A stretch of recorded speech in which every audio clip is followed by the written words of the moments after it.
Well, nothing redundant about that lot, though, and they'll all be talking to Brian Matthew tonight in just over half an hour's time. Tuesday on Radio 2. And now, a legal look at the law with Shaw Taylor, as we start a new series of The Law Game.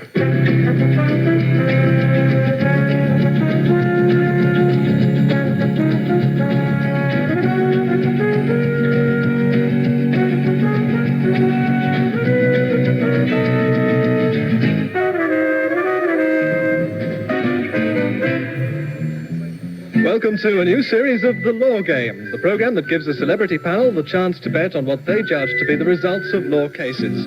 And here's the man hoping the scales of justice will be tipped in his favour, your chairman, Shaw Taylor. Thank you very much. And good evening, and believe it or not, it is the 9th series of The Law Game. Ooh, wow. Now, once again, we've got 3 more fictitious cases for you, all loosely based on real ones that dealt with the same points of law. But I must warn any legal experts who are listening that we do cut corners a little bit on some court procedure, otherwise we'll be here all night. But for our first-time listeners, here's how the game works. Our resident repertory company will act out scenes on which the court would have to base their decision, and when enough evidence has been presented, we ring the bell. And that's when I challenge tonight's panel to tell me who won the case and why. Each member of the panel starts off with 50 points to bet with. They can wager as many as they like, or at least as much as their confidence allows, and I will reward them with even money if they pick the right side, and generous odds of 2 to 1 if they can give me the proper legal reasons. And the panel of hardened gamblers facing me tonight are Christopher Biggins, Denise Coffey, and Patrick Moore.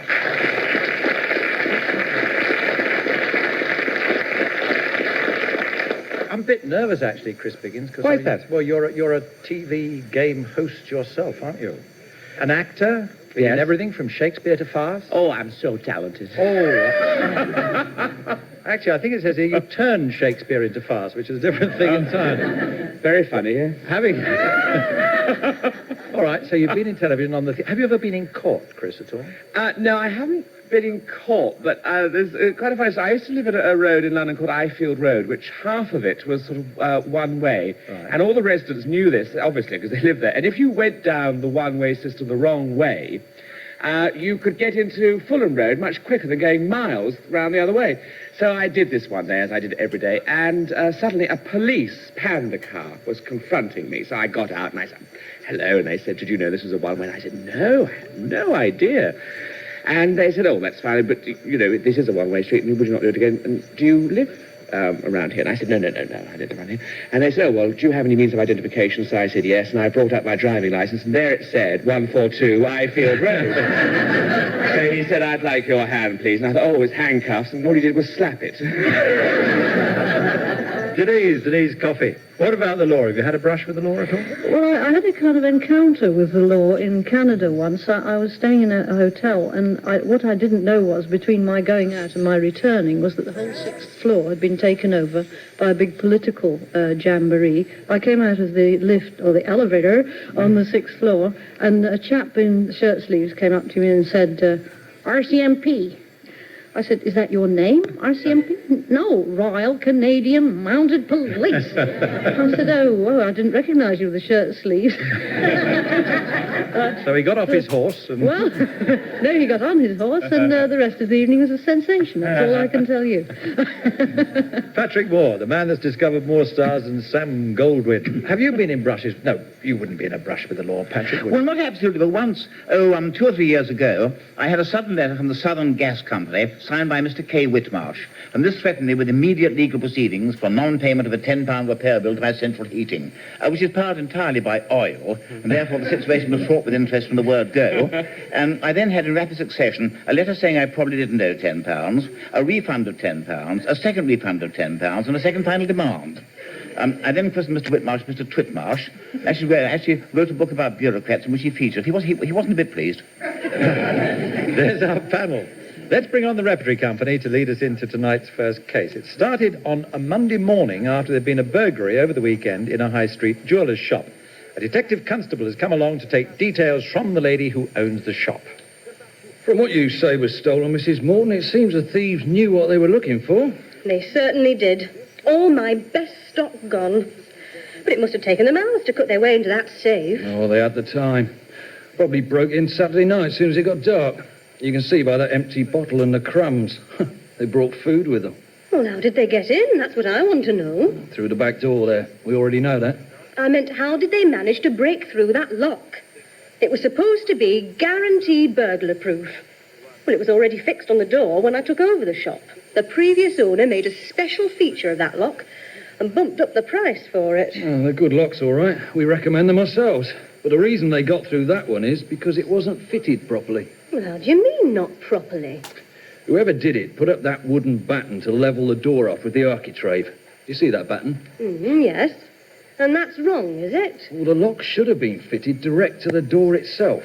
I mean, this way there's leeway for leverage to prise it apart, you see? Oh, yes. What the lock company should have done is chipped out a small part of the architrave to level it off. Instead, they took the easy way out and did a quick bodge job. Well, I've been here 8 years.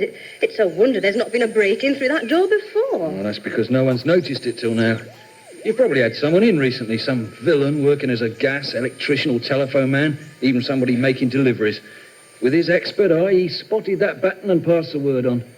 Well, I'll make sure the lock's fitted properly next time. I expect the insurance company will pay for it.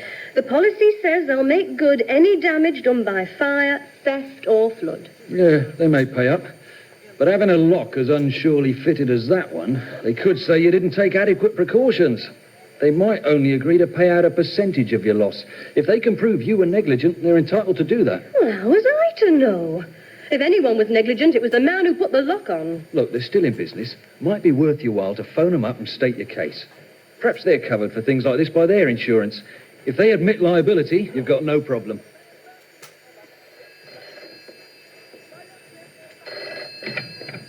Good morning, Hammond Secure Locks.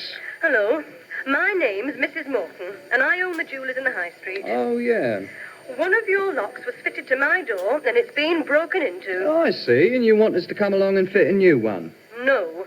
I'm phoning to say that it wasn't fitted properly, and I'm holding you responsible for the loss. Oh, just hold on a second, madam. I'll just look up the details in our files. Give me your name again and the date the lock was put in. Now, my name won't be on your files. It was fitted for the previous owner, a Mr. Mercer. I should say around 1972. 12 years ago? And you expect us to take responsibility now? And you weren't even the customer we sold it to? You've got to be joking. I assure you I am not. Either you accept responsibility and pay compensation, or I'll be taking you to court. Yeah, you do what you like, missus. It'll be your own time and money being wasted. Well, I'll take that chance.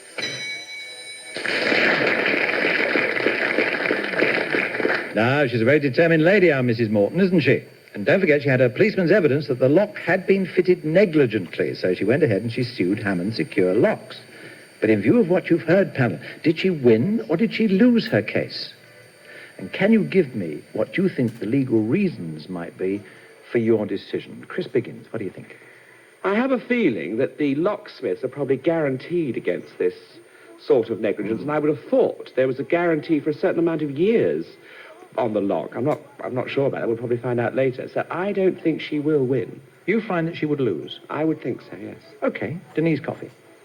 I think she probably lost her case with the lock company because I'm sure they are protected unless there's a clause about examining work when it's done, unless an overseer ought to have seen that it was fitted correctly from the firm.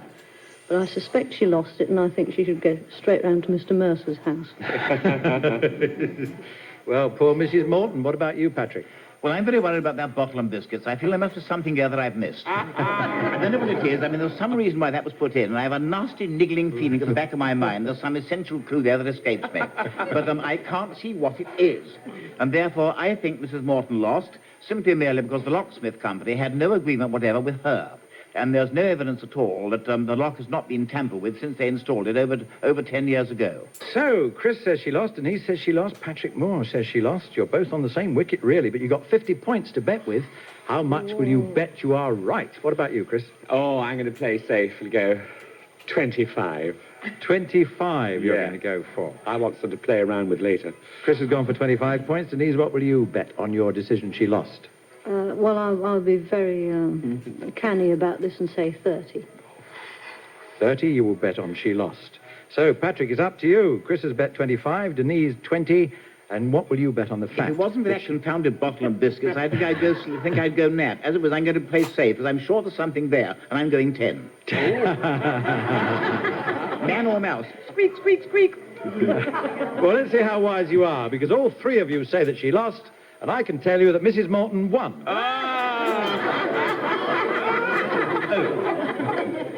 She won her case against Hammond Secure Locks because the judge said the lock company had been in breach of the duty of care owed to Mrs. Morton as a subsequent purchaser of the property when they negligently fitted the lock. In other words, they weren't just responsible to the man they fitted it for, but anybody who moved in there afterwards. And she wasn't barred from suing the lock company beyond the normal 6-year time limit because the faulty work hadn't become apparent until the burglar tested it. And he reckoned that the right to sue arose only when the burglar showed that the lock company's work had been negligent. And it was only then that the 6-year period would run. So Mrs. Morton won, but you three lost. But Chris, you wisely put 25 on and went down. So you got 25 points left. Denise? Yes, You bet 30 points. I did. So you've got 20 left. This is true. 52. Patrick, the wisest one of all, only bet 10 points, so you've got 40 points to play with, right? But what about that bottle? And the biscuits? We'll split that afterwards. Very well. Second case coming up. It's set in court. It also concerns a shop owner. This time, a man who sold menswear. He ran for a week what he called a great bargain sale. At least that's what the shop's headline banner said. And it landed him with a charge under the price marking order of 1979. Let's eavesdrop on the proceedings as the defendant's own lady counsel questions him. Mr. Sinclair, how often do you run these great bargain sales at your shop? This is my first. So you can claim inexperience at this sort of thing. But were you nevertheless aware of the bargain offer section of the price marking order under which you were charged? Oh, yes. Well, I'm no expert at law, but as far as I knew, I was keeping strictly within the order as I saw it. With no intent to mislead or defraud anyone in any way? None at all. I run a completely honest business. My sale was just for a week, and I never intended it to go on any longer. And any of your sale suits that were left over after the week would go back to their original price? No question about it. By what percentage were the suits reduced for the sale? Well, the amounts varied. Some were 40%, some 50%, and at the cheaper end, some as much as 60% of what I'd been asking for them before. Then they could rightfully be called bargains. But the prosecution claims that you erred in not marking the price cards on the suit with both prices, the former price and the new one. Why wasn't this done? I didn't see it as necessary. The original prices of the suits in the sale were printed on a large poster displayed for all to see on the wall inside the shop. It had been there for 2 months prior to the sale. All I added was the words previous prices. I want the court to be clear about this, Mr. Sinclair. Though not on the same price tag, both prices, former and present, were in full view of your customers. Yes. And the goods have been on sale at your shop at the higher price for the required number of weeks to establish those of the normal prices being asked. Yes, I can prove that. My price list for those suits was never taken off the wall at any time. In that case, sir, I submit that my client obeyed the spirit, if not the letter of the law, and is therefore completely innocent of the charge. Thank you, Miss Harcourt. Now, would the prosecution like to put their questions to the defendant? Indeed we would, sir. Mr. Sinclair, I have here a copy of the list of prices you had on your wall for those suits. Do you not feel that they were perhaps a little excessively priced? Depends what you mean by excessive. I mean, I know people who pay £400 for a suit and don't think they're being overcharged. And I read in some magazine that some stars pay $600 and $700 for a suit. Top price of my suits was $150. So you can hardly call that excessive by comparison. If we're going to cite comparisons, Mr. Sinclair, there is a chain store very near to this court that sells good quality suits at around £60. I buy them myself. And I would challenge any master tailor to prove that what you sell is any better than what I bought. I don't see what you're getting at. What I'm getting at, Mr. Sinclair, is that the people you say are paying £400, £500, or £600 for a suit are getting an exclusive product made especially for them. Whereas your suits and mine were mass-produced in a factory. I never said they weren't. No, and you never said they were. And that is precisely the point I'm making. No one can be expected to pay fur coat prices for a cloth coat. Your suits were overpriced in the first place, so in marking them down as you did to a more reasonable price, you were not really offering them as the bargains they were purported to be. Oh, with respect, I mean, what you think is overpriced is just your own opinion. I might think that Harrods or Fortnum and Mason stuff sometimes costs more than it should, but it's right for their customers. And my prices are, in my opinion, right for my customers.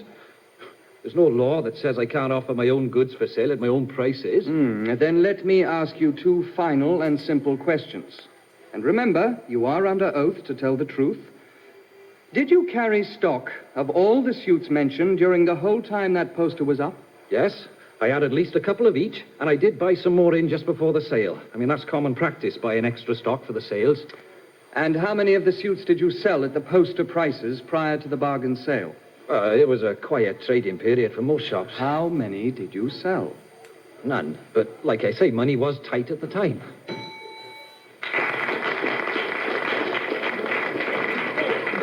Right, panel. Mr. Sinclair was put through the mill by the prosecuting counsel, but was he convicted? What do you think, Denise? Try women's intuition. Women's intuition. Hello, is that the women's intuition? Yes. I wonder if you could help me. I've got a problem here. Yes, he did. He got everything he deserved. He that got man. done. He got smashed into the ground for this fiendish plot. That's what I think. That's what I like to hear, a straight decision.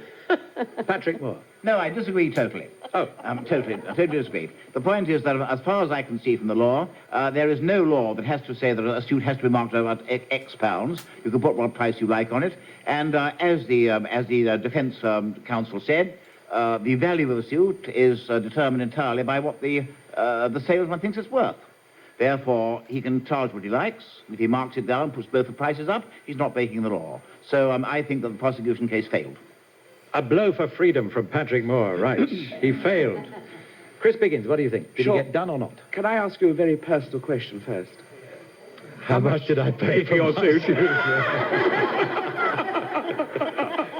Do you mean before or after discount? I think you were done, to be honest. No, I agree with Patrick, because I think that I've read somewhere recently about this. I think you can, any shopkeeper, it's up to them. If they want to overcharge and risk not selling anything, as the gentleman did, I think you're within your rights to do that. I mean, I think I could open a shop and sell baked beans for £1,000 a tin if I wanted to, if I was mad enough to. So you're agreeing with Patrick? I'm agreeing with Patrick. Yeah. You think he got away with it? I think he got away with it. So I know I'm going to be wrong, but still. That leaves our Denise out on a limb with feminine intuition. She says he was done, and you've got 20 points to put on your decision. Well, I'm going to vote 1 point on this matter. And a jar of your homemade marmalade. At least. Just 1 point. One. Just the one. All right, Patrick. No, I'm very confident here. I'm very confident indeed. So I'm going to go 25 points. Ooh. Yes. My word, 25 points Yes, on the fact he got away with it. Well, Chris Biggins, what about you? Well, Patrick's confidence has rubbed off onto me, so I'm going to vote 20 points. 20 points? Yes. That he got away with it? He got away with it. Right, Denise says he was done. Patrick Moore says he got away with it. Chris Biggins says he got away with it. And I'm here to tell you that Sinclair was found guilty. I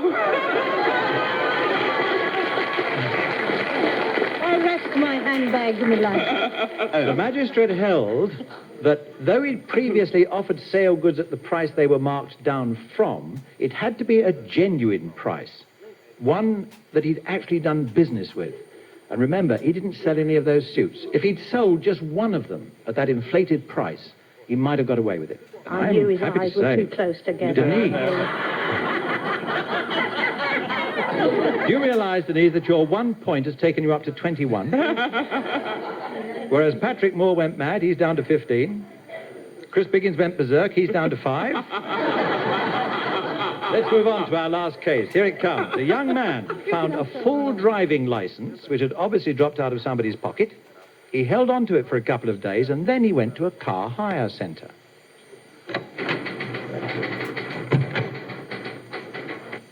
Morning, sir. Can I help you? Yes, I want to hire a car, an Escort or a Fiesta if you've got one. Oh, you're lucky. We've just had an Escort brought back. The boss is round the back checking it through now. How long do you want it for? Your minimum period's 3 days, isn't it? That's right. We do a package deal. £58 for 3 days with unlimited mileage. That includes insurance. Yes, but will require a £35 deposit, returnable when you bring the car back in good condition. You do have a clean driving licence? Yes, no problem. No endorsements. I've never been caught yet. Well, if you'd just like to fill this form out, I'll go and see how quickly we can have the car ready for you. Let's get the name right. I'll copy the signature first. Martin G. Selway. Yeah, that looks near enough. Right, that's the hard part done. The rest should be easy. License number 50219 AKE. Address 14 Park Crescent. Occupation. What can I put down here? House decorator, yeah, that'll do. Car hired for business or private use. I'll put down private. Car model and registration number, she can fill all that in. The escort's been checked over. It'll be waiting for you out front. I'll just put the details down. Ford Escort, registration number A602NYP. Hired for 3 days from the 24th to the 26th inclusive. Deposit paid. Right, that's £93. How are you paying, sir? By cheque or bank card? Cash. I can't claim it off my tax, so there's no point in putting it through my books. I'll just count it out for you. 20, 40, 60, 80, 10 and 3. All genuine. I made them myself. Right, thank you, Mr. Selway. Yeah, we're nearly finished. Can I just see your driver's licence to check the details? Sure, help yourself. Martin Selway, 209. Yes, that seems to be in order. Have you driven an Escort before? Yes. Well, you won't need instructions then. The keys are in the ignition, and your £35 will be returned when you bring the vehicle back on Thursday. We're open till 8. Good. Okay, if I'm in about 6. No, that'll be fine. Bye, Mr. Selway. Bye. Enjoy your driving. Nicky, you know that escort you let out that's 4 days overdue? Please sound it. Yes, in Wales. Wrapped around a telephone pole. Driver's in hospital with a broken leg and 3 cracked ribs. Oh, poor fellow. Oh, don't waste your sympathy. That licence he used wasn't his. He found it. So he wanted to steal the car? Well, that's why he paid by cash instead of cheque. The signature wouldn't have matched up. The worst part is that he had no driving licence of his own, so we may not be covered by insurance, at least not for hiring it out to him. Well, how were we to know the licence wasn't his?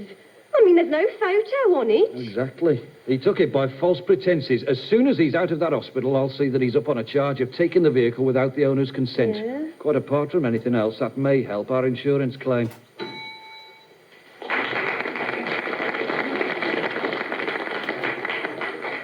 And that is exactly what the bogus Mr. Selway was charged with, taking the vehicle without the owner's consent. It's a bit odd, isn't it? Was he found guilty? Patrick? No, he certainly should have been found guilty, but I have a sort of feeling that he wasn't, because he didn't actually take the car without the owner's consent. All right. He was actually given the consent to take the car away. It may have been a fake license, undoubtedly was, but he did not actually drive it away when the owner said he couldn't. Has that swayed you, Christopher? Yes, I think that I would have thought the young girl should have checked the signatures, wouldn't you, on the driving licence and what he signed? He tried very carefully to forge it, of course. I don't want to sway you on this. No. Oh, dear. Oh, I agree with Patrick. I think that... he got away with it. Oh, yes. All my 5 points, too, are going to go on it, too.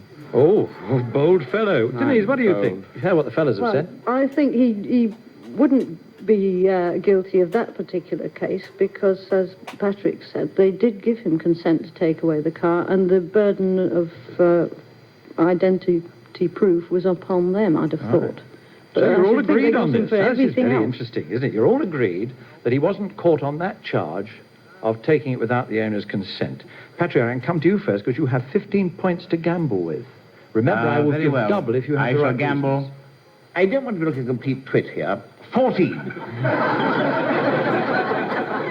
You gamble 14, right. Christopher, you've got 5 points. I want to look a total to it, so I'm going 5. Denise, how will you look? I will try to show solidarity in both directions and vote 19 points. 19, will you indeed? Right, let's have a look and see what the answer is. You all say he was acquitted, and you were all quite right. He was acquitted. Of course, it could have been done. He could have been done for other offences, driving without a licence, etc., but he had not taken the car without the owner's consent. You quite rightly say they actually gave him the keys to drive it away. The fact that their consent had been induced by fraud did not alter the fact that consent had been given. And Patrick, I think you gave very good reasons for that, and I will double your 14 to 28, making it a score of 43 points. Christopher, you said, well, I'll go along with Patrick, so I can't honestly double your points. Not that it would make a great deal of difference. You get your 5, so you got 10 points. But the lady of the evening, Denise, who said the right reasons, so I will double your points, and you get a total of 59 points. The winner is Denise Coffey.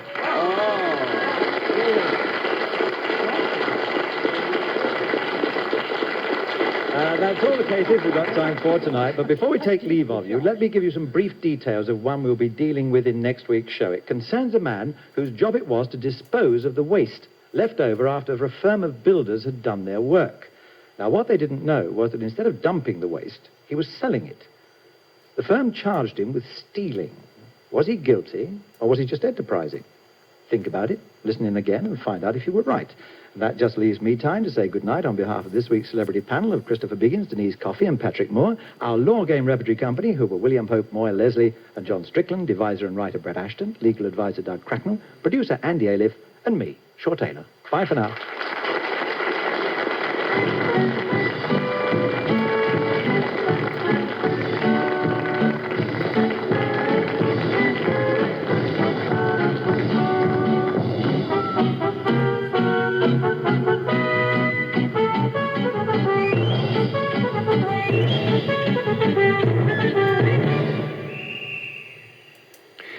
And there'll be 3 more cases for you to judge in the Law Game at the same time next week.